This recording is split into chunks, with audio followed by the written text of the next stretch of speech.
మనకి అర్థం కాదు కానీ దేవుని మహాకృప మనందరం కూడా ఎంతో అదృష్టవంతులు దేవుని మాట వినడానికి అవకాశం ఇచ్చినందుకు. కొంతమంది తమ యాత్ర ముగించి ఉండొచ్చు, లేకపోతే దేవుని సన్నిధికి రాలేకపోవచ్చు. కానీ దేవుని మాటలు వినడానికి దేవుడు మనకి అవకాశం ఇచ్చినందుకు దేవునికి ఎంతైనా మరి స్తుతులు చెల్లించాలి. ఈరోజు ఏంటంటే మొన్న మొన్న వారంలో హేయమైనవి అంటే దేవునికి ఇష్టం లేనివి వాటి కోసం చూసుకున్నాం. అంటే దేవునికి ఇష్టలుగా ఉండాలి అంటే దేవునికి ఇష్టం లేనిది ఏంటో కూడా మనం పూర్తిగా తెలుసుకోవాలి. ఆ ఇష్టం లేని పని ఏది కూడా చేయడానికి మనం జాగ్రత్త పడాలి. దేవునికి ఇష్టం లేనటువంటి పనులు, దేవునికి నచ్చనటువంటి పనులు మనం చేస్తే దేవునికి ఇష్టలుగా ఉంటామా? ఆశీర్వాదాలు వస్తాయా? రావు కదా. మనం చేసే పనులు, చెడు పనులు చేసేసి ప్రభువా నాకు సహాయం చేయండి అంటే ఏమండి వస్తాయా? రావు. కాబట్టి ఏంటంటే మనం మరి ఏవి నీచములో ఏవి ఘనములో గుర్తుపడితే నా నోటి వలే ఉంటావు అంటాడు ఆయన. నీచమైన వాటిని, అసహ్యమైన వాటిని, చెడు అనేటువంటి దాన్ని మనం గుర్తించాలి.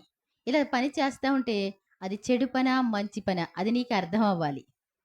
చెడు పని చేస్తుంటే సపోర్ట్ చేసేలాగా ఉండకూడదు. ఆ చెడు పని అనేటువంటిది నీకు తెలియకపోతే నువ్వు సంతోషంగానే ఉండగలుగుతావు. కానీ దేవునికి ఇష్టంగా ఉండలేం. కాబట్టి ఈ చెడు అనేటువంటి దాన్ని ఒకసారి అసలు మనం చేసే పనులు, లేకపోతే ఎదటివారు చేసే పనులు, మన ఇళ్లలో జరిగే పనులు అవి కొన్ని మనకి ఈరోజు అర్థమయ్యేలాగా ఈ పని కాదు, ఇది మనది కాదు, దేవునికి ఇష్టం లేదు అనేటువంటిది మనకి అర్థం కావాలని మరి కోరుకుంటున్నాను. ఈరోజు ఒకసారి చూడండి ఆదికాండం 6వ అధ్యాయము 5వ వచనంలో ఒకసారి చూడండి.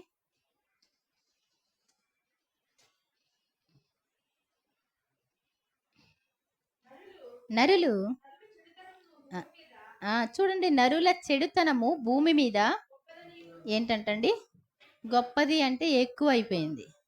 అర్థమవుతుందండి? అందరూ వింటున్నారా? మీకోసమే దేవుడు మాట్లాడే మాట. నరుల యొక్క చెడుతనము భూమి మీద గొప్పదనియు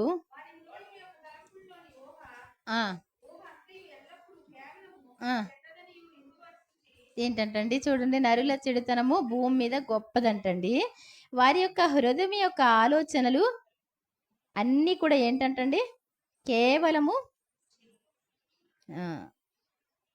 చదువు సరే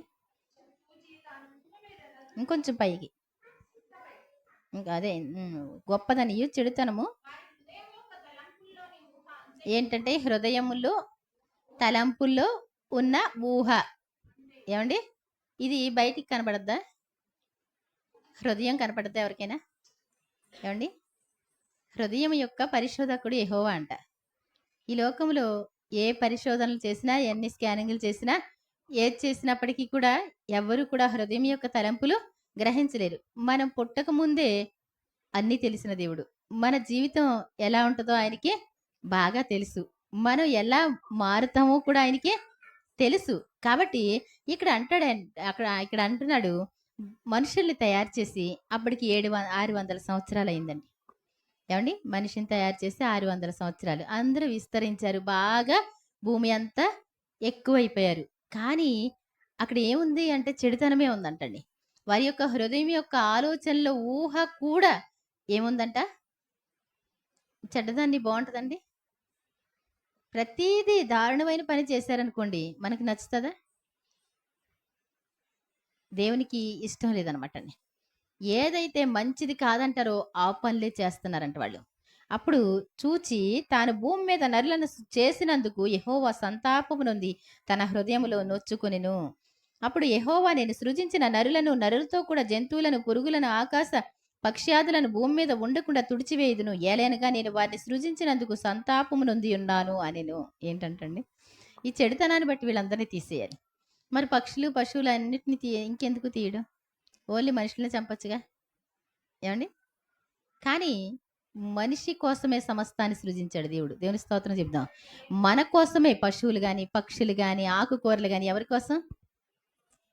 ఏమండి ఇప్పుడు మనిషిని చంపేశారనుకోండి ఇంక ఇల్లు ఎందుకండి కదా? అవునా కదా? కాబట్టి ఏంటంటే దేవుడు ఏంటంటే ఈ మనుషుల్ని మొత్తం తుడిచిపెట్టేస్తాను, వాళ్ళతో పాటు పక్షులు, పశువులు అన్నీ వీళ్ళందరినీ తీసేస్తున్నారు. కాబట్టి మరి అవి కూడా నశించిపోతాయని చెప్పి అప్పుడే జలప్రళయం వచ్చింది. అయితే నోవాహు యెహోవా దృష్టి అందు కృప పొందినవాడాయను. దేవుని స్తోత్రం చెప్తాం. ఒక భూమి మీద బహుజనం, ఏమండి, బహుజనులు ఉండగా ఒకే ఒక్కడున్నాడంటండి నీతిమంతుడు. భూమి మీద ఉన్నదంతా కూడా చెడుతనమే. ప్రతి ఒక్కరి హృదయంలో కూడా చెడుతనం ఉంటే ఒకే ఒక వ్యక్తి, తన కుటుంబం కనపడిందంట దేవునికి. మరి మనం ఎలా ఉంటామండి? ఏమండి, మనం ఎలా ఉంటాం? దేవునికి ఇష్టలుగా ఉంటే జలప్రళయంలో అందరూ నశించిపోయారు. మనుషులందరూ నశించిపోయారు. పశువులు, పక్షులు అన్నీ నశించిపోయినాయి. అంతా అయిపోయింది. కానీ నోవహు ఒక్కడే దేవుని కృప పొందినవాడాయను. తనొక్కడే తప్పించుకోవడం జరిగింది. తను కూడా చెప్పిన మాట విన్నాడు. ఒక ఓడని కట్టు, జలప్రళయం వస్తుంది. ఆ వాడ కట్టమంటే చితి సారకపు మ్రాన్ అంటండి ఇది. ఏమండి, చితి సారకపు మ్రాన్ మనకైతే తెలియదు, కానీ అది ఇప్పటికీ కూడా చెదలు పట్టడం కానీ పాడవడం కానీ ఉండదు. అది యేసు ప్రభు యొక్క శరీరానికి సూచన. అందుకోసం ఆ వాడ ఇంకా ఉంది. అయితే ఆ వాడ కట్టడానికి 120 సంవత్సరాలు పట్టింది. ఎన్ని సంవత్సరాలు? 120 సంవత్సరాలు కూడా వాడ కడతా ఉంటే, ఎందుకు బాబాయ్ వాడ కడుతున్నావు, లేకపోతే ఎందుకు తాతయ్య వాడ కడుతున్నావు అంటే ఏమని చెప్పేవాడు? సువార్త ప్రకటించాడంటండి. మనం మంచిగా ఉండాలంట, లేకపోతే ఈ భూమి మీదకి జలప్రళయం వస్తుందంట, ఈ ఓడను తయారు చేయమన్నాడు. ఎవరైనా సరే దేవుని మాట విని చెడుతనాన్ని మాన్తే గనక ఈ ఓడలో ప్రవేశించి ఆ జలప్రళయాన్ని తప్పించుకుంటారు అంటే, మనుషులెవరికి కూడా ఆ మాట అర్థం కాలేదు, వినలేదు. వాళ్ళలో ఏమాత్రం ఆ మాట ఫలించలేదు. కాబట్టి అందరూ తుడుపు పెట్టబడ్డారు. ఈ రోజున పరలోక రాజ్యానికి వారసత్వం మనం రెడీగా ఉన్న మనం మరి దేవునికి ఇష్టలుగా ఉన్నామా లేదా? చెడుతనం మనలో ఉందా?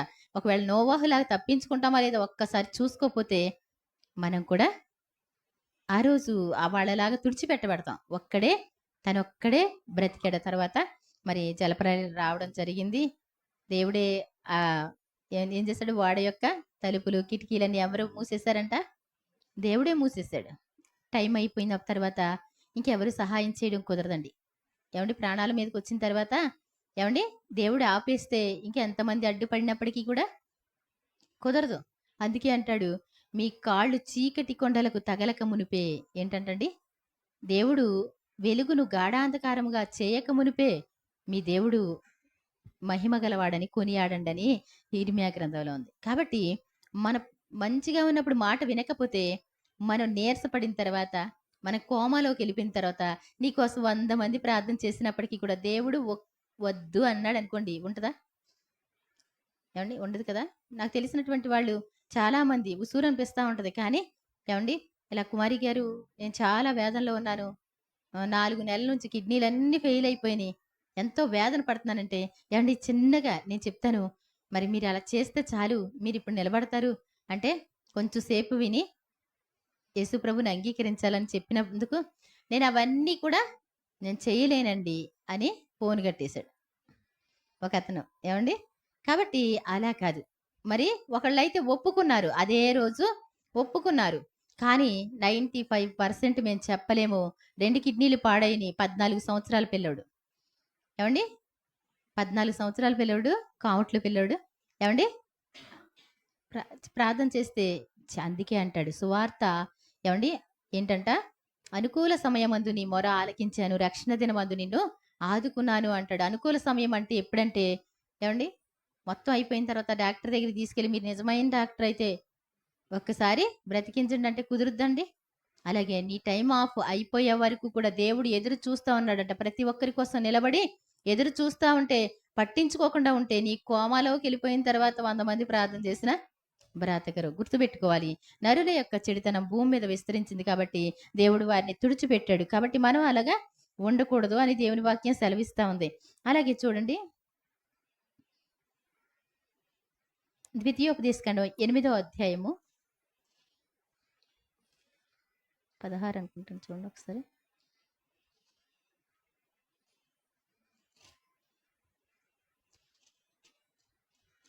ఎనిమిదో అధ్యాయము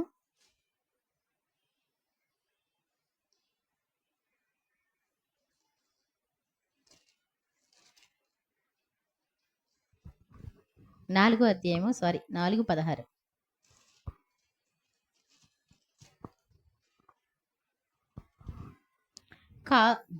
కావున ఏంటంటండి, కావున మీరు చెడిపోయి అంటే అర్థం చూపిస్తాను. మరి దేవుడు చెప్తున్నారు మాట నిర్వచనం అనమాట అండి. మనుషులకి చెడిపోవడం అంటే ఏంటో తెలీదు. మంచిగా ఉండడం అనేటటువంటిది తెలీదు. మంచి వాళ్ళని చెడ్డవాళ్ళు అంటారు. చెడ్డవాళ్ళని మంచివాళ్ళు అంటా ఉంటారు. కానీ దేవుడు చెప్పినటువంటి లెక్క ప్రకారం చూస్తే మనం చెడిపోవడం అంటే ఏంటి? కావున మీరు చెడిపోయి ఇక్కడ చూడండి, భూమి మీదనున్న ఏ జంతువు ప్రతిమనైనను ఏంటంటండి? జంతువు ప్రతిమకు నమస్కారం చేసేవాడు చెడిపోయినవాడు. ఆ ఆ ఆకాశమందు ఎగురు రెక్కలు గల పక్షి ప్రతిమనైనను ఏంటంటండి? జంతువు ప్రతిమ అంటే ఒకటి చెప్పండి మీరు. ఏమండి? బయలు అంటారు కదా, ఇప్పుడు ఎద్దు ఉంది కదా. ఏమండి? సపోజ్ చెప్పుకుందాం, ఆవైనా ఎద్దైనా అబ్బాయి అంతా ఇదో అంటా ఉంటారు. పంది పంది అంటారు. అన్నీ కూడా జంతువు ప్రతిమలు పెట్టుకుంటారు. ఆ తర్వాత ఆకాశం మీద ఎగిరేటువంటి పక్షులు ఉంటాయంటండి. గరడు పక్షి అంటారు. ఏమండి? ఆ ప్రతిమలకు నమస్కారం చేసిన ఆ ఆ నేల మీద ప్రాకు ఏ పురుగు ప్రతిమనైనా, పురుగులు అంటే ఏం పురుగులు మొక్కుకుంటారు? పాముని ఏమంటారు?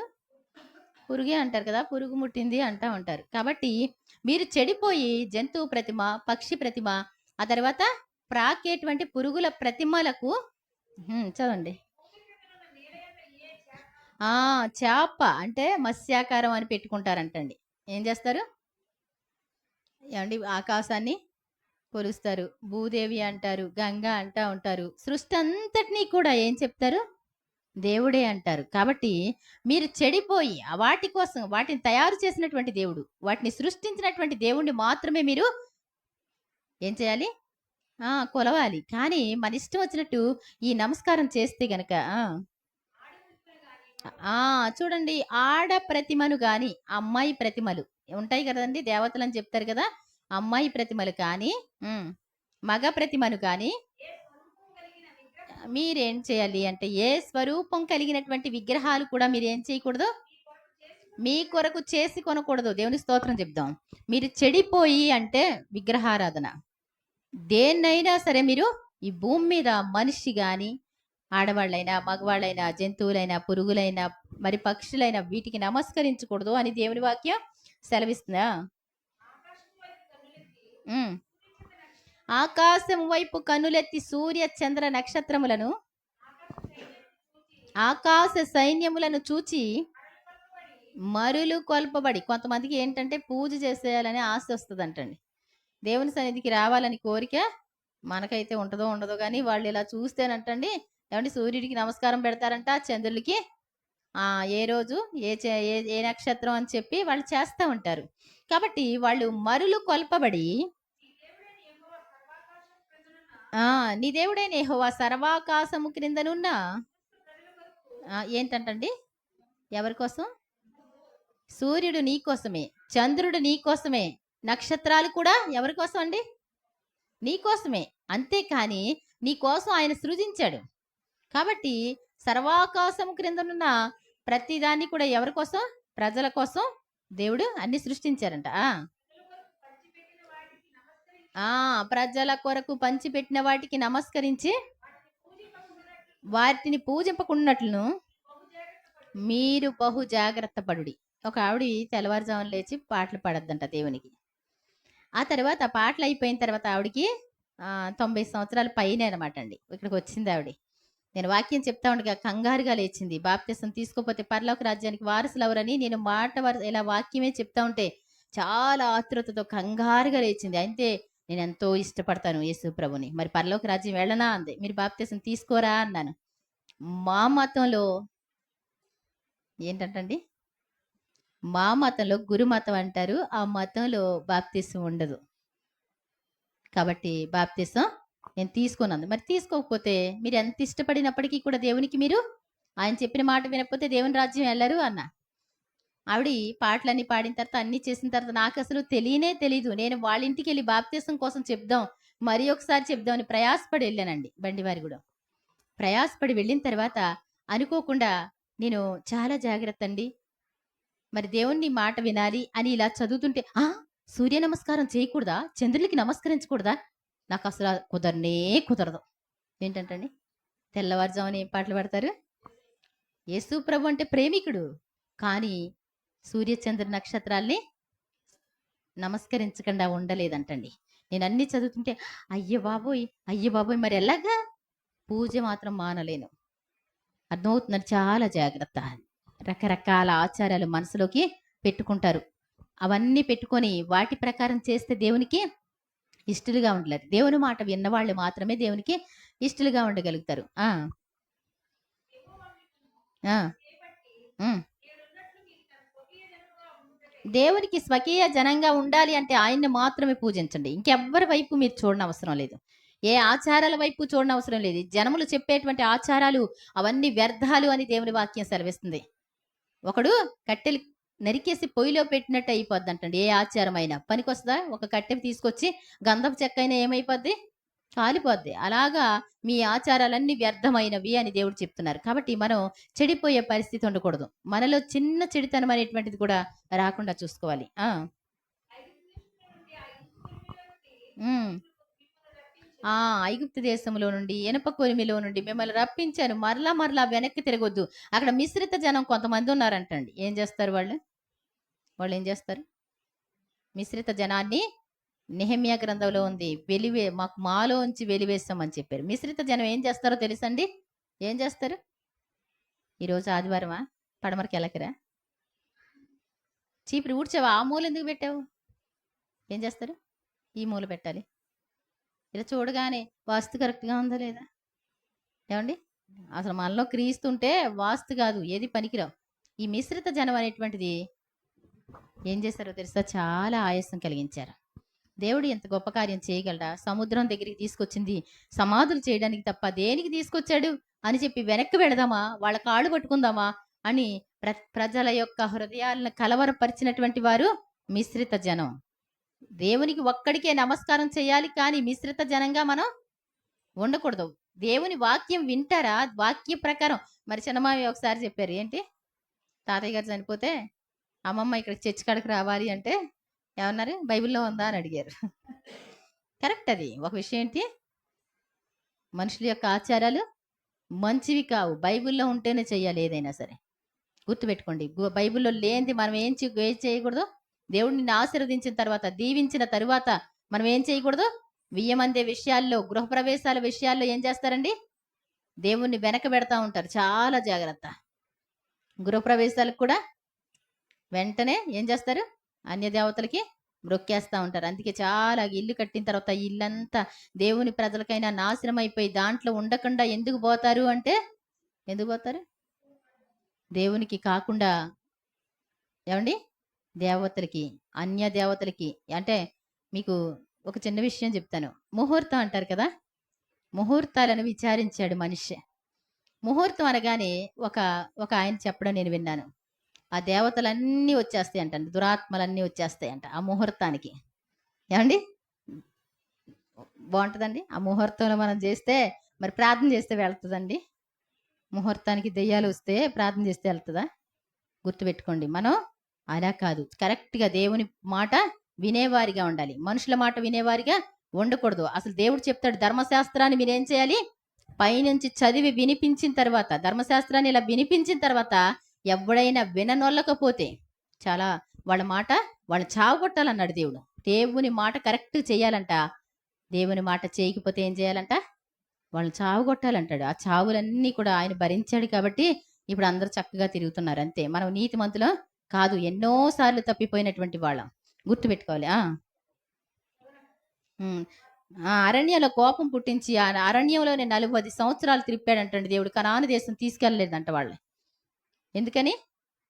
వాళ్ళు చెడు నడత నడిచారు. మోషే 10 ఆజ్ఞల కోసం ఏవండీ 40 దినాలు రాత్రింబగళ్ళు దేవుని సన్నిధిలో సాగిలపడతా ఉపవాసంతో ఉంటే వీళ్ళు ఏం చేశారు? దూడ బొమ్మను తయారు చేసుకొని ఏం చేశారండి? దేవునికి విరోధంగా ఇశ్రాయేలు ఐగుప్తు నుంచి తీసుకొచ్చిన దేవుడు యెహోవా ఇదే అన్నారంటండి. దేన్నన్నారు?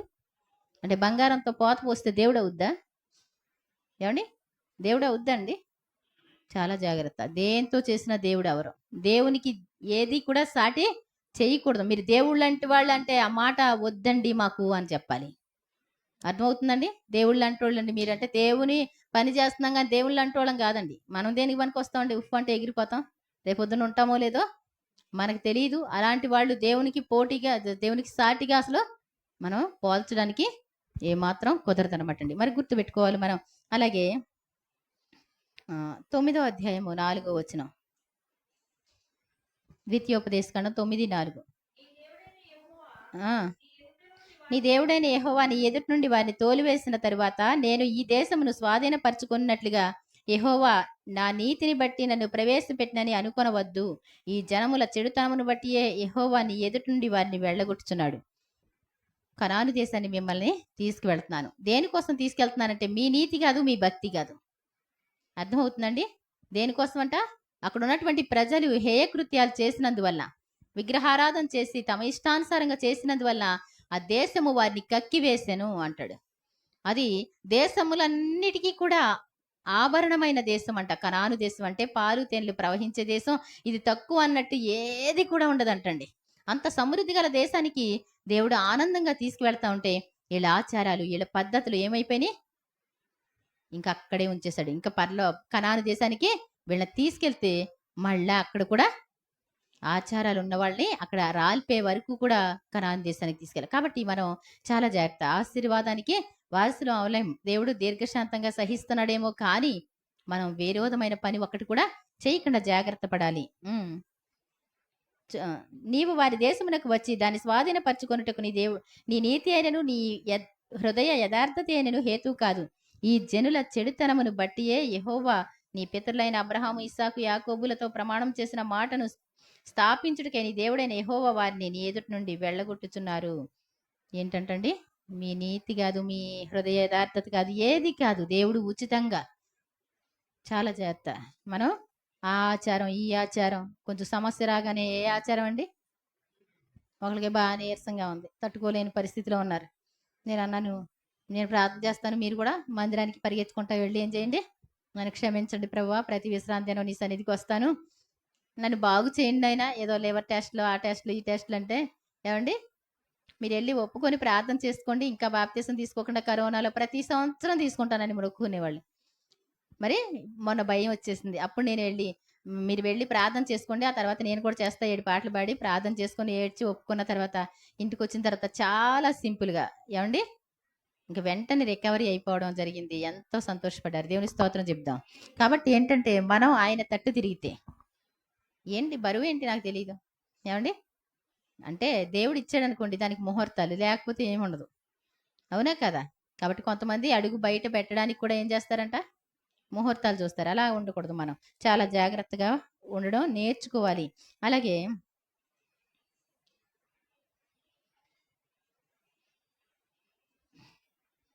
9:18 చదువుదాం. మీరు యెహోవా దృష్టికి చెడు నడత నడిచి చేసిన మీ సమస్త పాపముల వలన ఆయనకు కోపం పుట్టింపగా చూచి మునుపటి వలె అన్నపానములు మారి 40 పగళ్ళు 40 రాత్రులు నేను యెహోవా సన్నిధిని సాగిల పడితిని. ఏంటంటండి, మీరు యెహోవా దృష్టికి చెడు నడత నడిచి ఆయనకు కోపం పుట్టించినప్పుడు ఏం చేశాను? ఇంతకుముందు ఒకసారి 40 రాత్రులు 40 పగళ్ళు సాగిల పడ్డాను. ప్రభువా, వాళ్ళని క్షమించండి, వారిని దీవించండి, వారిని మరి పాలుతేనెలు ప్రవహించే దేశానికి తప్పక తీసుకెళ్ళాలి అని అడ్డుపడితే మోషేని త్రోసివేయలేదు దేవుడు. దేవుని స్తోత్రం చెప్దాం. మరలా చెప్తున్నాడు మోషే, మునిపట్టి వలె నేను 40 రాత్రులు 40 పగళ్ళు సాగిల పడ్డా. ఎంతంటండి? 40 రాత్రులు 40 పగళ్ళు అంటే ఎన్ని రోజులు? 40 రాత్రింపగళ్ళు. ఏమండి సాగిలు పడతానే ఉన్నాడంట. 4 గంటలు కాదు, 4 నిమిషాలు కాదు. ఆ ప్రజల్ని రక్షించడానికి మోషే ఎంతో కష్టపడ్డాడు. 40 రాత్రులు 40 పగళ్ళు. మనం కూర్చోమంటే కూర్చుంటామండి, భోజనాలు పెట్టి తినమంటే తినుకుంటూ కూర్చుంటారా? ఏసీ పెట్టి కూర్చోమంటే కూర్చుంటారా? 40 రాత్రులు 40 పగళ్ళు ఉపవాసంతో ఆ ప్రజలకి వాళ్ళు దూడం చేసుకుని యెహోవా ఇదే అంటే ఏమండి దేవుని కోపం మండింది. ఒక్కసారి తప్పుకో మోషే అంటే ఏమండి, వద్దు ప్రభువా, ఆ జీవగ్రంథంలోంచి నా పేరు తుడిచిపెట్టు, కానీ నన్ను దాటిపోవద్దు అన్నప్పుడు దేవుడు ఏం చేశారు? ఆయన కోపం నుండి మళ్ళారు. దేవుని స్తోత్రం చెప్దాం. చెడు కార్యాలు చేయొద్దు, మన ప్రాణాల మీదకి తెచ్చుకోవద్దు, మనం దేవునికి విరోధంగా మారవద్దు. గుర్తుపెట్టుకోండి. ఎలయనగా మేము నశింపచేయవాలని కోపపడిన యెహోవా కోపేద్రకము చూసి నేను భయపడితిని. ఆ కాలమందు యెహోవా నా మనవి ఆలకించెను. 40 రాత్రులు 40 పగళ్ళు సాగిలు పడినటువంటి యేసు ప్రభు తర్వాత మోషే గారేనండి సాత్వికుల్లో. అర్థమవుతుందండి? అంత ప్రేమ ఎవరికి ఉంటదా? ఏమండి? భర్త నీరసంగా ఉంటే 7 రోజులు ఉపవాసం పెట్టండి అంటే పెడతారండి? 3 రోజులు పెడతారండి? ఒక రోజు పెడతారండి? ఏమండి? 2 గంటలు పెడతారేమో పాటలు పాడి ప్రార్థన చేసే వరకు. అంతేనా కాదా? చాలా జాగ్రత్త. మరి మన పాపం తెచ్చుకొని మరణం తెచ్చుకోవద్దని దేవుని వాక్యం సెలవిస్తా ఉంది. అలాగే చూద్దాం.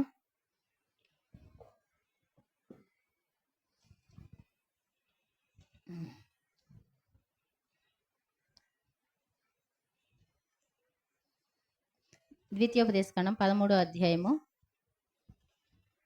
15 వచనం. 13 4 నుంచి చదువుదాం.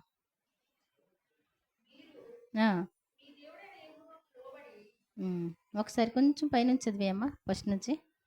ప్రవక్తయే గాని కలలు కనవాడే గాని నీ మధ్యను లేచి నీ ఎదుట ఒక సూచక్రియనైనను మహత్కార్యమునైనను చేసి నీవు ఎరుగని ఇతర దేవతలను అనుసరించి పూజింతము రమ్మని చెప్పిన యెడల అతడు నీతో చెప్పిన సూచక క్రియ గాని మహత్కార్యం గాని సంభవించెను. ఆ ప్రవక్తల మాటలను కలలు కాని వారి మాటలను వినకూడదు. ఏలైనగా మీరు మీ దేవుడైన యెహోవాను మీ పూర్ణ హృదయంతోనూ మీ పూర్ణ ఆత్మతోనూ ప్రేమించుచున్నారో లేదో తెలుసుకొనుటకు మీ దేవుడైన యెహోవా మిమ్మల్ని పరీక్షించుచున్నాడు. మీరు మీ దేవుడైన యెహోవాకు లోబడి ఆయనకే భయపడి ఆయన ఆజ్ఞలను అనుసరించి ఆయన మాట విని ఆయనను సేవించి ఆయనను హత్తుకొని ఉండవలెను. ఏం చేయాలంటండి? ప్రవక్త గాని కలలు కనేవాళ్ళు కానీ ఏంటంటండి? మీ మధ్యం లేచి ఒక అద్భుతం జరిగించి దేవుడంటే ఎవరండి? దేవుడంటే ఎవరు? యేసు ప్రభు నామంలో యెహోవా తండ్రిగా పరిశుద్ధాత్ముడు ఏమండి పరిశుద్ధాత్మగా మనం ఆరాధిస్తున్నాం. కానీ వీళ్ళు చెప్పేటువంటి బోధ ఎలా మారుతుందంటే ఏమండి మరియమ్మని పూజిద్దామండి, యేసు ప్రభుని కన్నావుడి కదండి అనొచ్చు. మరలా కొత్త విషయాలు ఏమండి యేసు ప్రభు మనకి కాదండి యెహోవాను మాత్రమే అన్నారనుకోండి, అది కరెక్ట్ కాదు. ఏమండి ఆ తర్వాత పరలోకపు తల్లి అని ఆ పరలోకపు పట్టణాన్ని మనం విశ్వసించుకుంటే పరలోకం వెళ్ళమని ఇదొక రకమైన బోధ ఉంది. మీరు ఈ బోధలన్నిట్లో ఏమండి తప్పించుకొని మనం ఏం చేయాలి? తండ్రి కుమార పరిశుద్ధాత్ములు ఈ ముగ్గుని మనం ఏం చేయాలంట? ఒప్పుకోవాలి తప్ప వేరే వాళ్ళని ఒప్పుకోవడానికి వీలు లేదు. మీరు పాటలు పాడండి, ఏమండి ప్రార్థనలు చేయండి. మోషే యొక్క మరణం దేవుడు ఏం చేశాడంటే ఒక కొండ మీదకి రమ్మని ఏం చేశాడంట? తన సమాధిని మోషే సమాధిని ఏం చేశాడు? ఆయన దేవుడే చేశారు. ఇప్పటి వరకు ఎవరికి తెలియదు అంటండి. లేకపోతే ప్రజలు ఏం చేద్దరు? ఏం చేస్తారండి? యేసు ప్రభులాగా ఆరాధించడం మొదలు పెడతారు. ఏమండి గౌతమ్ బుద్ధుడు వీళ్ళు ఉన్నారు చూసారా? అలాగా మేము మోషేకి మరి మేము సంతానంగా లేకపోతే అబ్రహాము సంతానంగా మాకు మోషే కావాలి ఇలా అనమాట. పౌలు వాడిని నేను, అపుల వాడిని నేను, కేఫా ఇలా రకరకాల బోధలు. అలా కాదు. మనం ఎవ్వరూ ఏ పని చేసినప్పటికీ కూడా యేసు ప్రభు వారిని కన్న మరియమ్మ కూడా ఏమండి మనం ఎలా పాటలు పాడుతున్నామో అలాగా ఒక పాత్ర అంతే. అర్థమవుతుందండి? ఆవిడ కని పెంచింది, కానీ ఆవిడ దేవుడు కాదు. పరిశుద్ధంగా దేవునికి అవకాశం ఇచ్చింది తన యొక్క జీవితాన్ని. దేవుని స్తోత్రం చెబుదాం. అంతేకాని ఆవిడ ఆరాధించమని దేవుని వాక్యం ఉందండి. చాలా జాగ్రత్త. ప్రవక్తయ్య గాని కలలు కనేవాడు కానీ మీ మధ్య లేచి ఒక అద్భుతమైన మహత్కార్యమైన చేసిన ఎడల మీరు ఏం చేయకూడదు అంటండి? వినకూడదు అంటండి. అది ఆ సూచక్రియ కానీ మహత్కార్యం కానీ సంభవించినను ఆ ప్రవక్త మాటలను కలలు కాని వారి మాటలను వినకూడదు. ఎలాగనగా మీ దేవుడైనటువంటి యెహోవా మిమ్మల్ని ఏమండి పూర్ణ ఆత్మతో పూర్ణ బలంతో పూర్ణ వివేకంతో ప్రేమిస్తున్నారో లేదో చూస్తాడంటండి. అంటే ఏంటి? దేవుడు చేస్తాడా లేకపోతే ఆ కార్యం జరిగిందా అని చెప్పి. ఏమండి మనకి ఆవు ఉందండి, ఆవుకి చిన్న మచ్చలు వచ్చినాయి. ఆటో రమేష్ అన్నాడు, అక్క చిన్న మంత్రం అయితే అయిపోద్దిగా, మేము మంత్రాలు ఎంచున్నాను అన్న. మరి అయితే ప్రార్థన చేస్తే పోద్దిగా అన్నాడు. అంతే మరి ప్రార్థన చేస్తే పోతండి, ప్రార్థన చేసినా పోద్ది నిజమే అన్నాను అని యేసునామములో దాని మచ్చలు పోవును కాకంటే 3వ రోజు చూస్తే నిజంగానే పోయినాయి. దేవుని స్తోత్రం చెప్దాం. ఏంటంటే దేవునికి అసాధ్యమైంది ఏదైనా ఉంటుందా? ఏమండి నేను చిన్నప్పుడు 2 దూడలు కొనుక్కున్నాను. మా పాలకులు చిన్నాన నా కోసం ఒక గేదె, ఒక 2 దూడలు పంపిచ్చారు. తీరా చూస్తే ఒకతను వచ్చాడండి. జస్ట్ అది నీరసంగా ఉంది దూడ. అలా వచ్చి నిలబడ్డాడు. కాసేపటికి వెళ్ళిపోయాడు. తీరా చూస్తే అతను మంత్రం వేసేవాడని నాకు తెలిసింది. నేను మంత్రం వేయనా అన్నాడు. వద్దు అన్నాను. వాడు మంత్రం వేసి వెళ్ళి ఉంటాడని, నాన్న ఆ దూడ నాకు వద్దులే, తీసేయండి, అది బ్రతికినా నాకు వద్దనుకున్నా నేను. దేవుడు ఈ రోజున మాకు లెక్కకే మించి ఇచ్చాడు. దేవుని స్తోత్రం చెప్తాం. కాబట్టి ఏంటంటే అది దేవుణ్ణి ప్రేమిస్తున్నామా, లేకపోతే మనం ఏంటి, కొంతమందికి ఏముంటది మంత్రం. పాస్టమ్మ గారు ఎలా ఉన్నారండి? మొన్న పొడపాం కరిసింది కదా, మంచి మందండి అది. వాళ్ళు మంత్రం వేస్తారనుకుంటా. మంత్రం కాదండి, మందే. వాళ్ళు వెళ్ళితే వాళ్ళు ఏం చేస్తారు, కరెక్ట్ మంత్రమే పెడతారు. ఇప్పుడు మన ప్రాణాలు కాపాడుకోవాలంటే ఏంటంటండి, మనసులో ఏముంటుంది, మంత్రం పడాలి. ఏమండి, దేవుడు రక్షించడేమో ప్రార్థన మీద నమ్మకం ఉండదు, మంత్రం మీదే ఉంటుంది. ఇప్పుడు వీళ్ళు దేవుణ్ణి పూర్ణ హృదయంతో పూర్ణాత్మతో ప్రేమిస్తున్నారో లేదో పరీక్షిస్తున్న దేవునికి వాళ్ళు ఏమైపోతారు, మంత్రం మీద నమ్మకమా ప్రార్థన మీద నమ్మకం అండి? దేవుడు వద్దు అన్నదాన్ని మనం ఏం చేయకూడదు. తేలుగుట్టిందండి అంటే మంత్రం దగ్గరికి పరిగెత్తేస్తూ ఉంటారు. చాలా జాగ్రత్త, అలాంటిది చేయకూడదంట. మీరు మీ దేవుడైన యెహోవాకు లోబడి ఆయనకే భయపడి ఆయన ఆజ్ఞలను అనుసరించి ఆయన మాట విని ఆయనను సేవించి ఆయన్ని హత్తుకొని ఉండవలెను. నీవు నడువు వల్ల నీ దేవుడైన యెహోవా నీకు ఆజ్ఞాపించిన మార్గములో నుండి నిన్ను తొలగించినట్లు ఐగుప్తు దేశంలో నుండి మిమ్మల్ని రప్పించిన దాసగృహములో నుండి మిమ్మల్ని విడిపించిన మీ దేవుడైన యెహోవా మీద తిరుగుబాటు చేయుటకు నిన్ను ప్రేరేపించెను గనుక ఆ ప్రవక్తకేమి కలలు కనువానికేమి మరణశిక్ష విధింపవలను. అట్లు నీ మధ్య నుండి ఆ చెడుతనమును పరిహరింపవలెను. ఏం చేయాలంటండి? ఇంకా యేసు ప్రభు వచ్చిన తర్వాత మరణాలు పోయినాయి కాబట్టి, కానీ లేకపోతే ఏమైపోతాయి అంట, ఆ ప్రవక్తలు కానీ కలలు కాని వారు కానీ అసలు అలాంటి వాళ్ళు బ్రతికి ఉండకూడదు. ఎందుకని ఏమండి, ఒక డ్రైవరు బాగా తాగేస్తున్నాడు అనుకోండి, మీరు ఎక్కి చక్క కూర్చొని మాట్లాడుకుంటారండి. బస్సు ఎక్కారు, హైటెక్ బస్సు, ఆడు తాగేసి ఉన్నాడు, ఎల్ల తోలుతున్నాడు అనుకోండి, మీరు ఏం చేస్తారు? ఛార్జీ పోద్ది అనుకుంటారా? ఏం చేస్తారు? వెంటనే దిగేస్తాం కదా. ముందు సంగతే, తర్వాత అవన్నీ పళ్ళు పాడైపోతాయో ఊరగాయలు పాడైపోతాయో ఏం పోతాయో తెలియదు. వాడిని చూడగానే ఏం చేస్తారు, ముందు దిగేస్తాం. వాడు తాగేస్తుంటే మన ప్రాణం నిలబడదు. కాబట్టి ఇక్కడ నిలబడి దేవుని వాక్యం చెప్పేవాళ్ళు కూడా దేవుని ప్రేమించేవారు అయి ఉండాలి, దేవుని వాక్యం తెలిసిన వారై ఉండాలి. వాళ్ళు తమ ఇష్టానుసారంగా దేవుని సువార్తను ప్రకటించేవారిగా ఉండకూడదు. వాళ్ళు ఒక 50 మందికి ఏమండి లేకపోతే 100 మందికి చెప్పారనుకోండి, ఆ మాట ఏమవుతుంది, వాళ్ళ హృదయాల్లో నాటబడద్దా లేదా?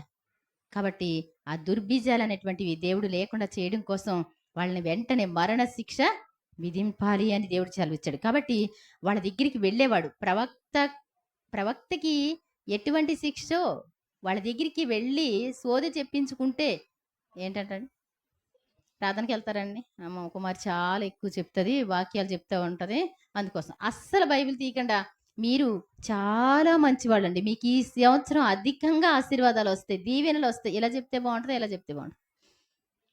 ఏమండి, దీవెనలు వస్తే బాగుంటాయి అంటేనే అందరికి ఇష్టంగా ఉంటుంది, అవునా కదా? మీరు చాలా మంచివాళ్ళు అండి అన్నాను అనుకోండి, వెళ్ళిపోయిన తర్వాత అక్కడ బడి చచ్చిపోతారు ఏదో ఒకటి. ఏమండి, పాస్టర్లో చచ్చిపోతున్నారు. ఎందుకు ఆ పాస్టర్ చనిపోయాడు అంటే, సరైన డ్రైవింగ్ రాకపోతే పాస్టర్ అయినా ఒకటే, యాక్టర్ అయినా ఒకటే, ఎవరైనా ఒకటే. చాలా జాగ్రత్త. వినేవాడికి ఏ శిక్ష, చెప్పేవాడికి ఆ శిక్ష ఉంటుంది. చెప్పేవాడికి ఏ శిక్ష, వినేవాడికి ఆ శిక్ష ఉంటుంది. కాబట్టి బైబిల్ నీ చేతిలో ఉంది, దాని ప్రకారం చూసుకోవాలి. చెప్పినంత మాత్రాన మీకు ఆశీర్వాదం వచ్చేస్తుందని చెప్పారు, నువ్వేమో తప్పు చేస్తా ఉంటే నీకు ఆశీర్వాదం వచ్చేస్తుందంటే ఏమండి, మోసపోవద్దు. మనం సరి చేసుకోవడానికి మాత్రమే ఇష్టపడదాం. దేవునికి మనకి కనెక్ట్ అవ్వాలి అంటే నీ మనసులో పాపం అనేటువంటిది ఉండకూడదు, దేవునికి ఇష్టం లేనటువంటిది ఉండకూడదు. నిద్ర వచ్చేవాళ్ళు దేవుని స్తోత్రం చెప్పండి. నిద్రలు వస్తున్నాయా? మీరు సరిగ్గా కూర్చోండి. సినిమా చూసినట్టు ఏదో జారబడి నిద్రపోతా ఉంటే పనికిరాదు. దేవుని సన్నిధికి వచ్చినప్పుడు జాగ్రత్తగా ప్రవర్తన కనిపెట్టుకోవాలంటండి దేవుని వాక్యం అలా సెలవిస్తా ఉంది. అలాగే చూడండి, ద్వితీయోపదేశకాండం 17వ అధ్యాయము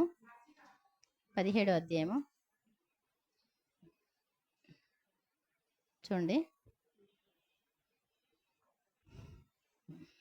రెండో వచనం చదువుతున్నాను. నీ దేవుడైన యెహోవా నిబంధనను మీరి ఆయన దృష్టికి చెడ్డదాన్ని చేయుచు నేనిచ్చిన ఆజ్ఞకు విరోధముగా అన్యదేవతలకు అనగా సూర్యునికైను చంద్రునికైను ఆకాశ నక్షత్రములోని దేనికైనా నమస్కరించి మ్రొక్కు పురుషుడే గాని స్త్రీయే గాని నీ దేవుడైన యెహోవా నీకు ఇచ్చుచున్న గ్రామముల్లో దేని అందైనను నీ మధ్య కనబడిన ఎడ్ల అది నీకు తెలుపబడిన తరువాత నీవు విని బాగుగా విచారణ చేయవలెను.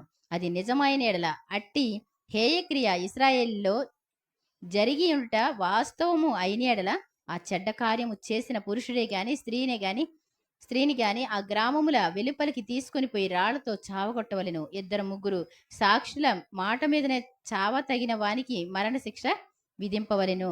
ఒక్క సాక్షి మాట మీద వానికి విధింపకూడదు. వాన్ని చంపుటకు మొదట సాక్షులను తరువాత జనులందరిని వాని మీద చేతులు వేయవలెను. అట్లు నీ మధ్య నుండి ఆ చెడుతనమును పరిహరింపవలెను. ఏంటంటండి, సూర్యుడికి కానీ చంద్రుడికి కానీ నమస్కారం చేద్దామని ఎవరైనా ఇశ్రాయేళ్ల ప్రజల్లో నీ కుటుంబాల్లో, ఇశ్రాయేళ్ల ప్రజలంటే ఎవరు? దేవుని బిడ్డల్లో అమ్మ విగ్రహారాధన చేద్దాందా, నమస్కరిద్దాందా అంటే నేను మనసులోనే పెట్టుకున్నానండి, యేసుప్రభుని దండం పెడతానండి అంటే కుదురుద్దండి. దండం పెట్టిన ఫోటోలే వస్తాయి కానీ నీ మనసు రాదు కదా. కాబట్టి చాలా జాగ్రత్త. అలాంటి వారిని చంపేయాలని చెప్పాడు. అంటే అది మంచిది కాదు, అది నరకానికి తీసుకెళ్ళిపోద్ది నిన్ను. అలాంటి హేయ కృత్యాలు మీ దేవుడు ఎంత కఠినుడా అంటే నీ ఆత్మని రక్షించుకోలేవు ఇంకా. కాబట్టి చాలా జాగ్రత్త. మనం వాళ్ళతో కలిసిమెలిసి ఉండేటప్పుడు చాలా జాగ్రత్తగా ఉండాలి. 17 ద్వితీయోపదేశకాండం 17వ అధ్యాయము 12వ వచనం. మరియు ఎవడైనను మూర్ఖించి అక్కడ నీ దేవుడైన యెహోవాకు పరిచర్య చేయుటకు నిలుచు యాజకుని మాటనే గాని ఆ న్యాయాధిపతి మాటనే కాని విననొల్లని ఎడల వాడు చావాలను. అట్లు ఆ చెడుతనం ఇశ్రాయేల్ నుండి పరిహరింపవలెను. ఒక చెడుతనం జరిగింది, విగ్రహారాధన అవ్వచ్చు, లేకపోతే వ్యభిచారం అవ్వచ్చు. అది జరిగినప్పుడు దేవుని సన్నిధికి వారిని తీసుకొని వచ్చారంటండి. తీసుకొచ్చిన తర్వాత యాజకుడు ఏం చేయాలి అంటే బైబిల్ గ్రంథములో ధర్మశాస్త్రములో ఎలా అయితే వ్రాయబడి ఉందో దాని ప్రకారం చెప్పాలి. కానీ అక్కడ అలా జరగనివ్వట్లేదంట. కొంతమంది ఏం చేస్తారంట, అలా జరగడానికి వీల్లేదు, పర్వాలేదు, వదిలేసేయండి. ఏం చేస్తారు? డబ్బులు ఇస్తే ఏం చేస్తారండి? చట్టాలే మారిపోతాయి, అవునండి. కాబట్టి చాలా జాగ్రత్త. అలాంటి వాళ్ళు ఎవరైనా ఉంటే వాళ్ళని ఏం చేయాలంటండి, అవశ్యంగా చంపేయాలని దేవుని వాక్యం సెలవిస్తుంది. అట్లు చెడుతనం అంటే ఏంటి? విగ్రహారాధన అనేటువంటిది చాలా చెడిపోయినటువంటి మాట. దేవుణ్ణి కాకుండా విగ్రహారాధన చెడుతనం. ఆ చెడుతనాన్ని భూమి మీద వండకుండా నశింపజేస్తాడు దేవుడు. అలా మనం అప్పుడు జనులందరూ విని భయపడి మూర్ఖ వర్తనం విడిచిపెట్టేదరు, ఇష్టం వచ్చినట్టు మాట్లాడడం మానేస్తారు. అక్కడ వ్రాయబడిన ప్రకారం యాజకులు చెప్పినప్పుడు దేవుని మాటనే వినాలి, దేవుని చట్ట ప్రకారమే చేయాలి. అంతేకాని మీది మీరు చేసుకోండి, మాది మేము చేసుకుంటాం. ఏమండి, ఏం చేస్తారంట? మా ముహూర్తం మాది. ఇప్పుడు భార్య ప్రార్థనకి వెళ్తుందండి, భర్త ఏం చేస్తాడు? ముహూర్తాలు చూస్తాడు. మాది మేము చేసేసుకుంటామండి, మీది మీరు చేసేసుకోండి. పాపం అయ్యగారు వచ్చి ఆ మూల ఆ సందులో కూర్చొని భోజనం చేసి వెళ్తాడు. బాగుంటుందండి? ఏమండి, బాగుంటుందండి? అలాంటి చోట్లకి, దేవుని గణపరచిన చోటకి వెళ్ళనవసరం లేదు. చాలా జాగ్రత్తగా ఉండాలి. తర్వాత చూద్దాం ఒకసారి.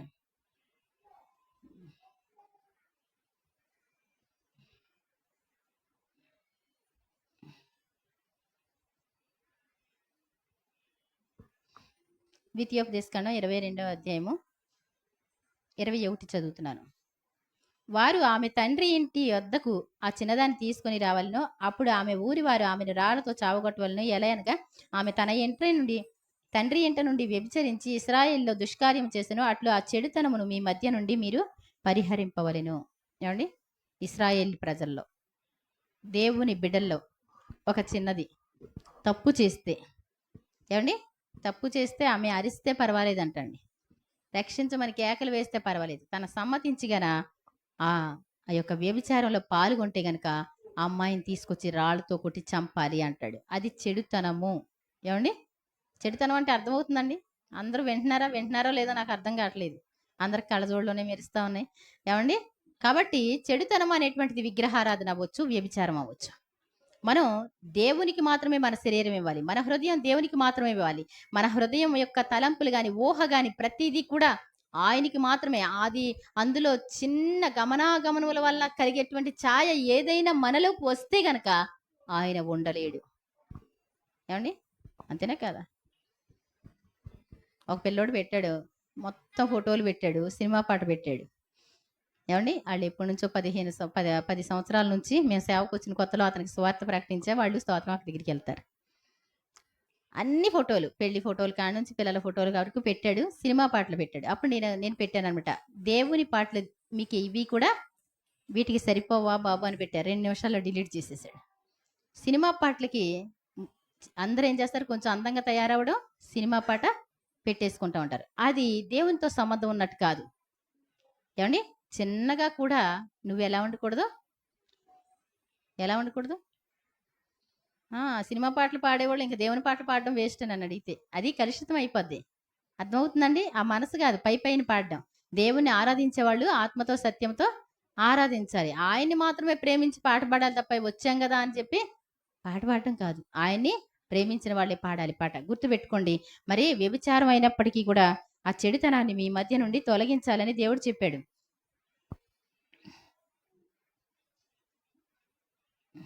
చూద్దాం ఒకసారి మళ్ళీ. ద్వితీయోపదేశకాండం 17:16 అండి. 17:16. ఆ న్యాయాధిపతులు బాగుగా విమర్శించిన తర్వాత వాని సాక్ష్యం అబద్ధ సాక్ష్యమే, తన పొరుగువాని మీద సహోదరుని మీద వాడు అబద్ధ సాక్ష్యం చెప్పిన సంగతి వెల్లడి అయిన ఎడ్ల వాడు తన సహోదరునికి చేయ తలంచినట్లే వానికి చేయవలను. అట్లు మీ మధ్య నుండి ఆ చెడుతనమును పరిహరింపవలను. ఒక అబద్ధ సాక్ష్యం చెప్పడానికి ఒక మనిషి బయలుదేరితే ఏమండి, అది చెడుతనం అంట. విగ్రహారాధన చెడుతనం అని ఉంది, వ్యభిచారం చెడుతనం అని ఉంది. అబద్ధ సాక్ష్యం ఏంటంటండి? అబద్ధ సాక్ష్యం అంటే చెడుతనం కదా? ఏమండి? నీ డబ్బు కోసం ఒక వ్యక్తిని చిటుక్కుమని చంపేశారనుకోండి, ఆ పిల్లలు ఉంటారు, చంటి పిల్లలు ఉంటారు, తల్లిదండ్రులు ఆధారపడి ఉంటారు. చాలా జాగ్రత్త.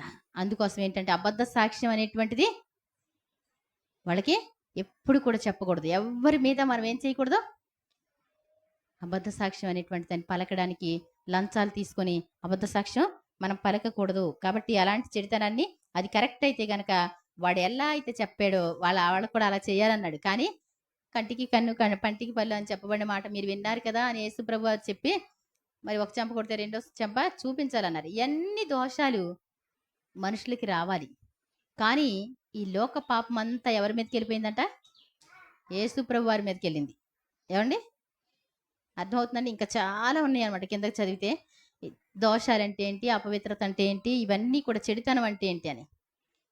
చిన్న రాత్రి మా నాన్న ఇంత పకోడీ వేసి పిలుస్తున్నాడు. నేను అదేదో బుక్ చదువుదాని అటు వెళ్ళాను. జస్ట్ చివరి అరుగు మీద గట్టి పిలుస్తున్నాడని వెళ్ళాను. చెప్పేసుకుంటే అనుకోకుండా మేకు ఒకటి ఉంది అక్కడ పక్కన, ఏదో అద్దం ఉందనమాట అండి. అలా దిగి కొంచెం ఒక రంగుడు కొంచెం ఎక్కువ జస్ట్ అలా టచ్ అయిపోయింది. చెప్తే నమ్మరేది ఎంత బాధ చెప్పలే, మోకాళ్ళ వరకు కూడా బాధ వచ్చేస్తుంది. ఎంతది? చిన్నది ఎంతే. మరి యేసుప్రభు వారికి పుట్టిన మేకులు ఎంత ఉన్నాయండి? ఏమండి?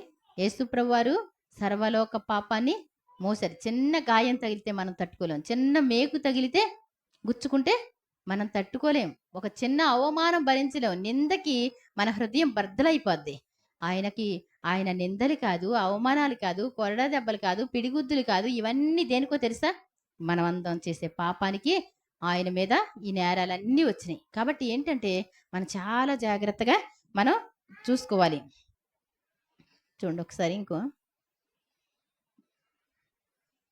2 రాజులు 11:1 చదువుదాం ఒకసారి. 2 రాజులు 11:1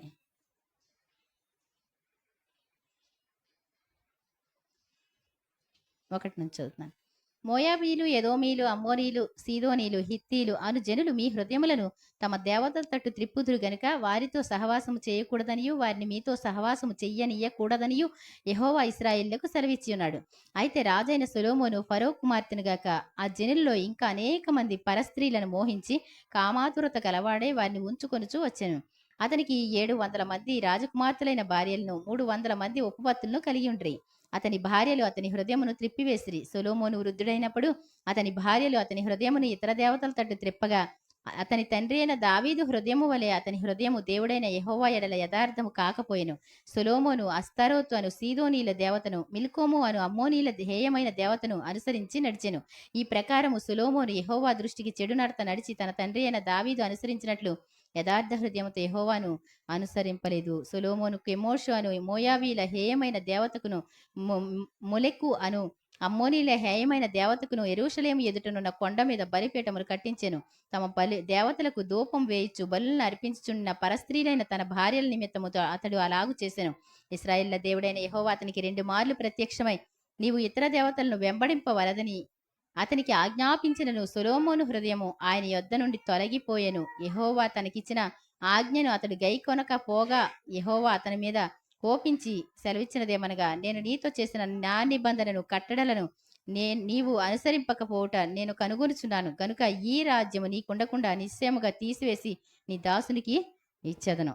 అర్థమవుతుందండి? నేను చదివింది అర్థమైందా? అర్థమైన వాళ్ళు దేవుని స్తోత్రం చెబుదాం. ఏమండి, ఇక్కడ చెప్తున్నాడు, మరి మోయాబీలు, ఎదోమీలు, అమ్మోనీలు, సీదోనీలు, హిత్తీలు వీళ్ళందరూ విగ్రహారాధికులు. వాళ్ళతో మీరు సహవాసం చేయకూడదు. వారు ఒకవేళ మీ దగ్గరికి వచ్చి మీతో సహవాసం చేస్తానంటే చెయ్యనియ్యకూడదంట. ఏం చేయకూడదంటండి? చెయ్యనియకూడదు. బోలంతమంది మాకు కూడా సహవాసం చేద్దాం వరకు ఉన్నారు. ఏమండి మీలో కలుపుకోండి అని. ఏమండి, వాళ్ళు మాకు ఏమీ కష్టం కాదండి, కానీ మీ భక్తి వేరు, మా భక్తి వేరు, అంతే కదా. కాబట్టి చాలా జాగ్రత్తగా వాళ్ళని మనతో స్నేహం చెయ్యనియ్యకూడదంటండి. వాళ్ళు వస్తారు, పాపం మరి వస్తారు, ఏదైనా పెడతాం. మళ్ళీ వాళ్ళు పిలిచారనుకోండి, మనం వెళ్ళకపోతే బాగుంటుందా? వాళ్ళ దేవతల దగ్గర పెట్టుకుంటారా లేదా? కాబట్టి ఏంటంటే, దేవునికి ప్రతిష్ఠింపబడిన నీవు పర్వాలేదులే అని మనం ఏం చేయకూడదు, వాళ్ళతో సహవాసాలు చేయకూడదు. ఎందుకు అంటే దేవునికి విరోధమైన పనులు చేస్తారు. చక్క పెద్ద కట్నాలు తీసుకొచ్చారు, 700 మంది భార్యలు, 300 మంది ఉపపత్నులు.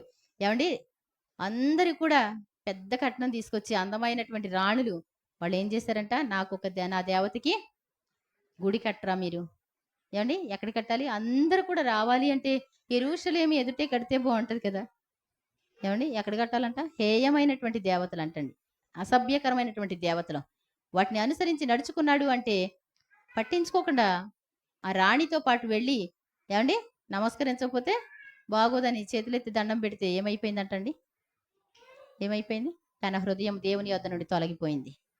చాలా జాగ్రత్త. ఆయనకి విరోధమైనటువంటి పని నీ జీవితంలో, నా జీవితంలో రాకుండా చూసుకోవాలి. మనుషుల కోసం కాదు. ఈ లోకంలో భార్యలైనా భర్తలైనా కొంతకాలం ఉంటారు, ఉండరు. కానీ చాలా జాగ్రత్త. దేవునికి విరోధమైన పని నీ జీవితంలో జరగడానికి వీల్లేదు. అది ఎటువంటి మరి ప్రాణం మీదకు వచ్చినప్పటికి కూడా మన ప్రాణానికి కూడా ద్వేషించేటువంటి వారిగా, దేవుని కోసం నిలబడగలిగినటువంటి వారిగా ఉండాలి. ఆ తరువాత దేవుడు ప్రత్యక్షమైతే అతడు వృద్ధుడైనప్పుడు 2 సార్లు దేవుడు మాట్లాడాడు. సొలొమోను పుట్టడానికి దేవుడు ఎంతో ఇష్టపడ్డాడు. అతడు నీ కుమారుడు కాదు, నా కుమారుడు, యెహెద్యా అని పేరు పెట్టారు. అతను నా కుమారుడు, నా యొక్క ప్రజలందరినీ పరిపాలిస్తాడని ఇష్టపడినటువంటి దేవుడు నీ యొద్ద నుండి నీ రాజ్యాన్ని తీసివేస్తాను. బాగుందండి? అలాగ ఉంటే బాగుంటుందా, లేకపోతే చివరి వరకు ఉంటే బాగుంటుందా? దావీదు ఎన్ని కష్టాలైనా శ్రమలైనా అన్య దేవతల పేర్లు కూడా ఎత్తేవాడు కాదు. అన్నిటిలో సహవాసాలు తనకి లేవు. అతను చక్రవర్తి అండి. అర్థమవుతుందండి? ఎవరు ప్రపంచం మొత్తం పరిపాలించినట్టు పరిపాలించాడు దావీదు భక్తుడు. మాటలు కాదు. అతను అందుకే దావీదు కుమారుడైన యేసు అని పిలిపించుకోవడానికి దేవుడు ఇష్టపడ్డాడు. ఆ వంశవళి నుండి రావడానికి ఆయన ఇష్టపడ్డాడు. కాబట్టి చూడండి, తర్వాత కీర్తనలు 5వ అధ్యాయం 4వ వచనం ఒకసారి చూద్దాం. కీర్తనలు 5:4.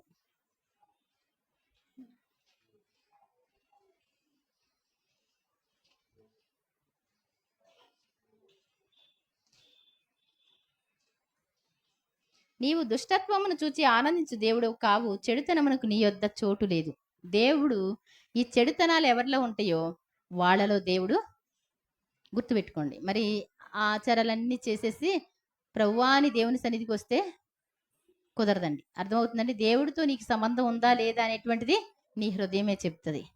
ఆయన యందు సంతోషంగా ప్రార్థన చేయగలిగితే అది వేరు, పైకి రాగలిగింది వేరు. ఏమండి, మనసు లేకుండా వచ్చి ఎందుకంటే అంత కష్టం? మనసు లేకుండా అంత దూరం కష్టపడి వచ్చి అలా కూర్చొని వెళ్ళటం, అవునా? దేవునికి నీకు సంబంధం కావాలి. ఎవరితో అక్కర్లేదు. ఎవరి కోసం రావట్లేదు. ఎవరి కోసం వస్తున్నావు?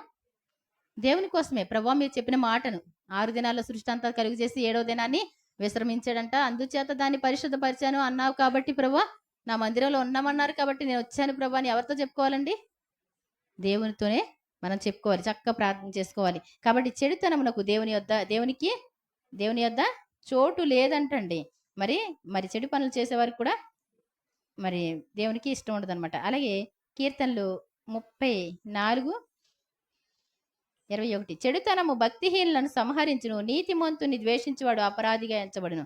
చెడుతనము భక్తిహీనులను ఏం చేస్తుందంటండి? సంహరిస్తుంది. చెడుతనం ఉన్నవాళ్ళు బాగుపడరు. చెడుతనము అంటే విగ్రహారాధన, వ్యభిచారం, అబద్ధ సాక్ష్యాలు, ఏమండి ఏమండి ఇంకా చాలా ఉన్నాయి. నేను రాసుకున్నాను కూడా, అన్ని చెప్పడానికి మీరు వినలేరు. ఈ కొంచెం అయినా సరే జాగ్రత్త. దేవుడు ఏది మాట్లాడతారో దానిలో కరెక్ట్గా ఉన్నానా లేదా అర్థమవుతుందండి. దేవునికి కాకుండా నేను మానవ పద్ధతులకి సమయం ఇస్తున్నాను. ఏమంటారు? ఈ ప్రజలు తమ పెదవులతో నన్ను గనపరుస్తున్నారు కాబట్టి వారి హృదయం నాకు దూరంగా ఉంది. మనుషులు కల్పించిన పద్ధతులు, దైవోపదేశాలని బోధిస్తూ నన్ను వ్యర్థంగా ఆరాధిస్తున్నారు. ఏంటంటండి? వాళ్ళకి ఇష్టమైన రోజు పెట్టుకుంటారు, ఇష్టం వచ్చిన టైం పెట్టుకుంటారు, ఏం చేస్తారు?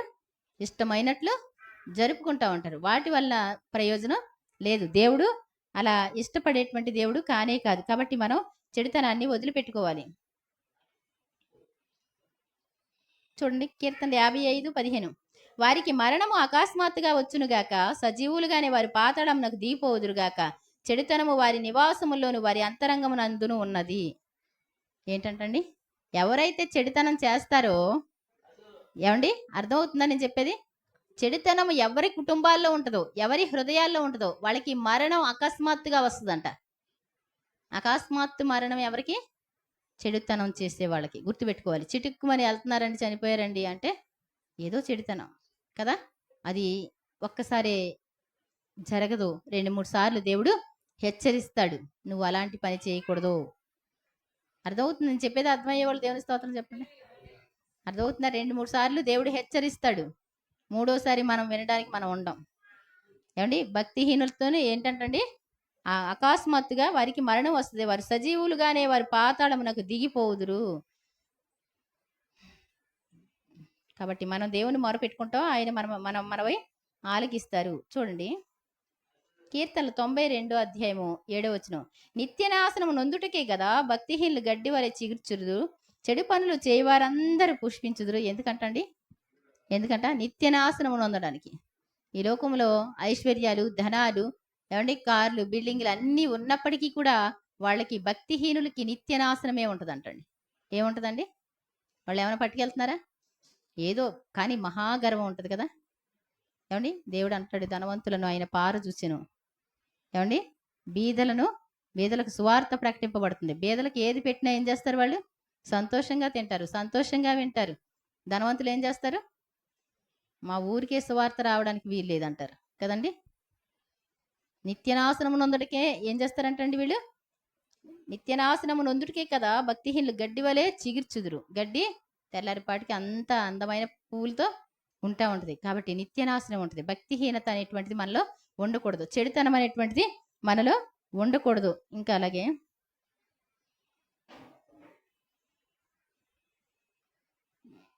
నాకు చూడండి, కీర్తన 92:14 నాకు ఆశ్రయదుర్గమైన యెహోవా యథార్థవంతుడనియు ఆయన యందు ఏ చెడుతనమును లేదనియు ప్రసిద్ధి చేయుటకై వారు ముసలితనమందు ఇంకా చిగురు పెట్టుచుందురు, సారము కలిగి పచ్చగా ఉందురు. ఏంటంటండి? మేము నమ్ముకున్నటువంటి దేవుడు పరిశుద్ధుడండి. మేము నమ్ముకున్నటువంటి దేవుడు ఎవరు? ఆయన దగ్గర ఏ చెడుతనం లేదండి అని చెప్పేవాళ్ళు ముసలితనంలో కూడా ఇంకా యవ్వన బలం వస్తూ ఉంటుందంట వాళ్ళకి. ఇంకా ముసలితనమందు కూడా చిగురుస్తూనే ఉంటారు. భక్తిహీనుడైతే ఏమండి ఏంటంటే అకస్మాత్తుగా వారికి మరణాలు వస్తాయి, కానీ నీతిమంతులు ముసలితనమందు కూడా చిగురుస్తారట. వాళ్ళు ఎందుకు చిగురుస్తారు, ఎందుకు బ్రతుకుతారు అంటే దేవుని కోసం చెప్పడానికి దేవుడు బ్రతికిస్తాడంటండి. కాబట్టి మనం తప్పకుండా దేవుణ్ణి చూడండి, 97:10 కీర్తనలో యెహోవాను ప్రేమించు వారిలారా చెడుతనమును అసహించుకొనుడి, తన భక్తుల ప్రాణమును ఆయన కాపాడుచున్నాడు, భక్తిహీనుల చేతిలో నుండి ఆయన విరిపించును. దేవుణ్ణి ప్రేమించే వాళ్ళు ఎవరైనా ఉన్నారా అంటే వాళ్ళు ఏం చేయాలంట? చెడుతనము, ఇప్పుడు నిర్వచనం చెప్పాను కదండి, ఆ చెడుతనాన్ని అంతటిని విసర్జించాలంట. ఏదో మనకి కొంచెం సారం ఎటో ఒకటి రావాలి, అంతేనా? ఆ సారం ఎటు ఒకటి ఒక పండు వస్తూ ఉంటే మింగుతూ ఉంటే భక్తిహీనత అనే పండు వీళ్ళకి సమ్మగా ఉంటుంది. వీళ్ళు భక్తిహీనులు కాబట్టి. లేకపోతే భక్తిహీనం అనేటువంటిది మన దరిదాపుల్లోకి రాకూడదు, దాని నీడ కూడా మనకి పడకూడదు. కాబట్టి యెహోవాను ప్రేమించి వారిలారా చెడుతనమును అసహించుకుని తన భక్తుల ప్రాణమును ఆయన కాపాడుచున్నాడు. నీ ప్రాణాన్ని నువ్వు కాపాడుకోవాల్సిన బాధ్యత నీకుందా అండి?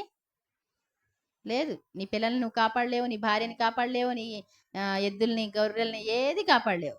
కానీ ఆయన మాత్రం నీ ప్రాణాన్ని కాపాడతాడంట. దేవుని స్తోత్రం చెప్దాం. ఆయన ఎప్పుడు కూడా తన దూతని కావలిగా ఉంచుతాడంట. ఏమండి, చంటి పిల్లలకి తల్లి ఎలా అయితే అనుక్షణం ఎక్కడ అడుగేస్తున్నారో చూస్తూ ఉంటారు కదా, అలాగా దేవుడు తన మరి దూతల్ని పెడతారు.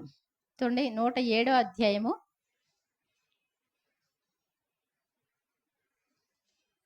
33వ వచనమండి. కీర్తనలు. దేశ నివాసుల చెడుతనమును బట్టి ఒకసారి చూడండి. నదులు ఉన్నాయి అంటే మనకు ఉపయోగపడేవి నదులు. భక్తిహీనులు కానీ చెడుతనం చేసేవారు కానీ ఉంటే నదులన్నీ ఎండిపోతాయి అంటండి. నీటి బుగ్గలను వర్షం కురవకుండా ఉండడం, నీరంతా ఇంకిపోవడం, కరువులు రావడం ఎవరి వలన వస్తుందంట? ఇదంతా భక్తిహీనుల వలన.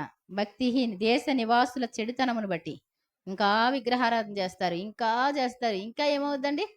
అంతకంతకు బాగా ప్రబలినప్పుడు పూజలు ఎక్కువ చేస్తే కాదు, అర్థమవుతుందండి, దేవునికి ఇంకా వ్యతిరేకమైనటువంటి పనులు చేసిన వాళ్ళు అవుతారనమాట. కాబట్టి ఎండిన నేలగాను సత్తువు గల భూమిని చవిటి పర్రగాను మార్చెను. అరణ్యమును నీటి మడుగుగాను ఎండిన నేలను నీటి ఓటలుగాను చోటుగాను ఆయన మార్చి వారు అచ్చట నివాసపురం ఏర్పరచుకున్నట్లు పొలములో విత్తనములు చల్లి తోటలు నాటి. అంటే దేవుని ప్రజలకైతే ఈ విధంగా ఉంటుంది. ఎండిపోయిన నేలని ఏం చేస్తాడు ఆయన? ఏమంటే నీటి మడుగులుగా చేస్తాడు. దేవుని స్తోత్రం చెప్దాం. నీ కోసం ఎండిపోయిన పరిస్థితిని ఆశీర్వాదంగా మారుస్తాడు. మన చెడుతనం ఏమైనా ఉంటే గనక, ఏమండి, చెడుతనం అనేటువంటిది ఏంటి? డ్యామేజ్ అయిపోయినట్టే కదా. ఇక్కడ ఒక ఆఫీసర్కి చిన్నకాయ ఇస్తే కుదరట్లేదు, అందంగా ఉన్న కాయ అయినా చిన్నకాయ ఇస్తే కుదరట్లే, పెద్ద కాయ అందంగా ఉండాలంట. ఏమండి, మనం మనం ఎలా ఉన్నామండి? మేము మామిడికాయలు గ్రేడ్ చేస్తా అలాగే అనుకున్నాం. ఏమండి, ఇలాంటి అందమైన కాయలే పక్కకు పోతుంటే మనం ఎక్కడికి పోతాం? ఏమండి, చాలా జాగ్రత్తగా, లేకపోతే మాత్రం పరలోక రాజ్యంలో ఆ గంపలో పడేసుకుంటారనుకోవడం తప్పు. కాబట్టి మనం దేవునికి ఇష్టలుగా ఉండడానికి మొన్న చూసాము, తినుట వలన హేలైపోవడం కోసం చూసాం. ఈరోజు ఏ పనులు చేస్తే చెడుతనం అనేటువంటిది మనకు అంటుతుందో మనం చూసాం. ఈ చెడు అనేటువంటిది ఉంటే గనక వాళ్ళు భక్తిహీనులు, దేవుడు లేడని. మరి కీర్తనల గ్రంథంలో ఒకసారి చూడండి, ఒకసారి కీర్తనలు 34:21 34 అధ్యాయము. దేవుడు లేడని బుద్ధిహీనులు తమ హృదయములు అనుకుంటారంటండి. వారు చెడిపోయినటువంటి వారు మోసకృత్యాలు చేస్తారంట. 5:4 కీర్తనలు 5:4 కీర్తనల గ్రంథం 5వ అధ్యాయము 4వ వచనం చూడండి. 14:1 కీర్తనల గ్రంథం 14వ అధ్యాయము 1వ వచనం. అయిపోయిందండి, దగ్గరికి వచ్చేసింది. మనం చాలా జాగ్రత్తగా మన జీవితాలు దేవుడు లేడని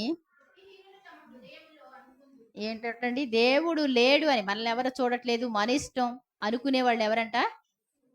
ఏమండి, మనం దూరానికి వెళితే మనల్ని ఎవరు చూడట్లేదు కదా అనుకుంటారు పాప పనులు చేయడానికి. దేవుడు లేడని బుద్ధిహీనులు తమ హృదయములు అనుకొందురు.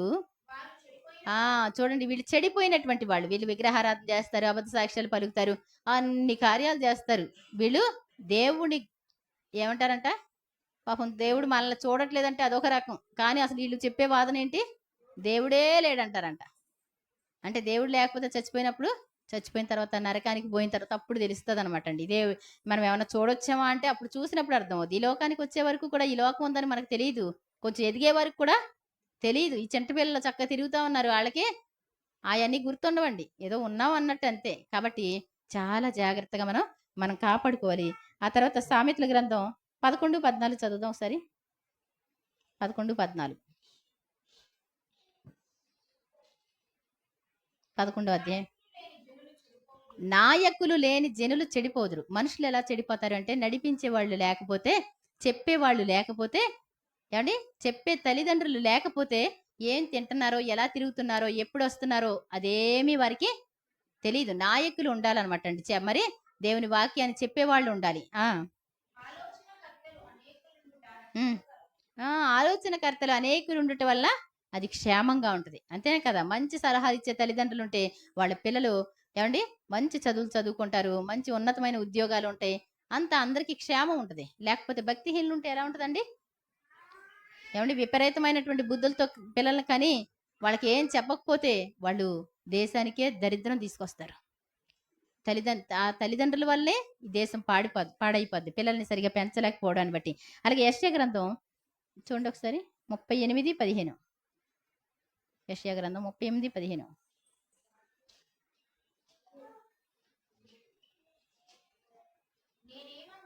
ఆ, ఉమ్, ఆ, ఉమ్, ఉమ్. అంతేనా? ఒకసారి యెషయా గ్రంథం 38 15. తర్వాత చదివాను. ఉమ్, ఉమ్, ఉమ్, ఉమ్, ఉమ్, ఉమ్, ఉమ్,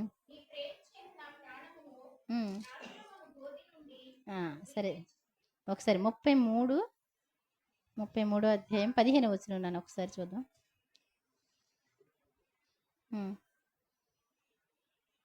15 వచనం. నీతిని అనుసరించి నడుచుచు యథార్థముగా ఏంటంట నీతిని అనుసరించి నడుచుకోవాలి. నీతిని అనుసరించి నడవడం అంటే ఏంటి ఏమండి? నీతిని అనుసరించి నడవడం అంటే ఏంటి? దేవుని వాక్యానుసారంగా, దేవుని యందు భయభక్తులు కలిగి, దేవుడు ఏ మాట చెప్తే ఆ మాట వింట. ఏమండి? ఎవరిని హింసించకుండా, బాధించకుండా, అబద్ధంగా చెడ్డ మాటలు చెప్పకుండా, ఎవరిని నిందించకుండా చాలా జాగ్రత్తగా ఉండాలి. అలా నడుస్తా నీతిని అనుసరించి నడుచుచు యథార్థముగా మాట్లాడాలంటండి. ఎలా మాట్లాడాలి? యథార్థత అంటే ఏంటి? హృదయములో పైకి ఒకటే విధంగా ఉండాలి. అలా మాట్లాడుచు నిర్బంధమున వలన వచ్చి లాభం ఉపేక్షించు. ఏంటంటండి? నీకు సింపుల్గా తీసుకొచ్చి డబ్బులు చేతిలో పెడితే అది లంచం అంటారు కదా, అలాంటి లాభాలని నువ్వు ఉపేక్షించాలంట.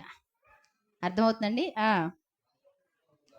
లంచము పుచ్చుకొనకుండా తన చేతులను మలుపుకొని, హత్యను మాట వినకుండా చెవులను మూసుకొని, చెడుతనము చూడకుండా కన్నులను మూసుకొని వాడు ఉన్నత స్థలాల్లో నిలుస్తాడంటండి. తర్వాత పర్వతములలో శిలలు అతనికి కోట ఎగురు. దేవుని స్తోత్రం చెప్తాం. ఏంటంటండి ఇక్కడ చెప్తున్నాడు కదా, నీతిని అనుసరించాలి, యథార్థంగా మాట్లాడాలి, నిర్బంధం వల్ల వచ్చేటువంటి లాభాన్ని ఉపేక్షించాలి, లంచము పుచ్చుకొనకూడదు, తన చేతులు మలుపుకోవాలన్నమాట అండి. హత్య అనే మాట వినకుండా చెవులు మూసుకోవాలంట. తర్వాత మరి చెడుతనము చూడకుండా కన్నులు మూసుకొనివాడు ఎక్కడుంటాడంటండి? ఉన్నత స్థలముల జీవించును, నివసించును. దేవుని స్తోత్రం చెప్తాం. హత్య అనే మాట కూడా మనం అంటే దేవుడు మనలో ఉన్నారనుకోండి, అలాంటి ఏది కూడా సహించలేడు. అన్యాయం అనేటువంటిది ఆయనకి ఇష్టం ఉండదు. మనిషికి ఏది ఇష్టం ఉంటుందండి? మంచి చెప్తే బాగా వింటారా, చెడు బాగా వింటారా? చెప్పండి ఒకసారి. సైతాన్ అందరిలో ఉండి ఏం చేస్తారు? పలానా వాళ్ళు పలానా వాళ్ళు పలానా వాళ్ళు పలానా వాళ్ళు. మంచి చెప్పడం కంటే చెడు చెప్పడం చాలా ఇష్టంగా ఉంటుంది. అదేంటి అంటే సైతాను మనలో ఉండి. కాబట్టి దేవుడు ఉంటే గనక ఎదటి వారి మీద కూడా ఏ నిందలు మోపకుండా యథార్థంగా మాట్లాడడం, లంచాలు తీసుకోకుండా ఉండడం. హత్య జరిగింది అంటే అది వినలేనటువంటి పరిస్థితి, దుష్టత్వం చూడలేనటువంటి కనులు కలిగినటువంటి వాడు దేవుడు.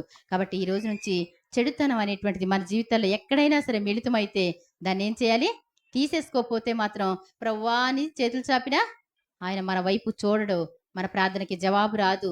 ఈ రోజున ప్రార్థన చేద్దాం. ఒకసారి చిన్ని ప్రార్థన చేసి, ప్రభువా నేను మంచిగా ఉండాలి, నీకు ఇష్టంగా ఉండాలి, నా జీవితంలో ఎప్పుడు చెడుతనం అనేటువంటి దానికి చోటు ఇవ్వకూడదని ప్రార్థన చేద్దాం.